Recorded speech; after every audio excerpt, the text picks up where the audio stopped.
In the book of Judges, we encounter a man named Abimelech, the son of Gideon, who sought power through force rather than faith. His story reveals the danger of ambition unchecked by humility. After his father's death, Abimelech approached the leaders of Shechem, seeking their support to rule. He cunningly played on their loyalty, reminding them that he was one of their own. With their help, Abimelech hired mercenaries and set out on a brutal path to secure his rule.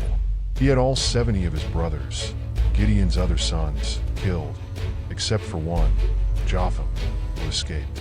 The bloodshed solidified Abimelech's reign, but his power came at a great cost.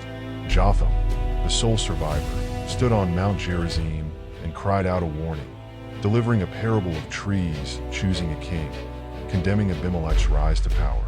The trees in Jotham's parable symbolized the people, choosing not a worthy ruler, but one like the thorn bush, ready to consume them in flames.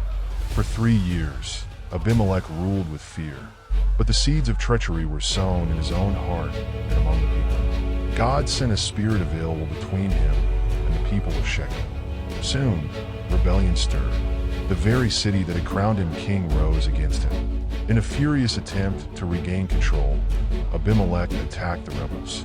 He destroyed Shechem and moved on to another city, Thebez. But here his brutal path came to an end. As Abimelech approached a tower to set it ablaze, a woman dropped a millstone from the roof. The stone struck his head, mortally wounding him.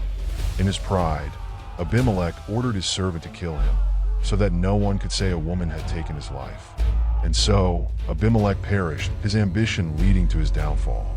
Just as Jotham had warned, Abimelech's reign consumed him and those around him, proving that power gained through violence is a fleeting, fragile thing. This is the story of Abimelech, a king who rose by blood but fell by his own pride.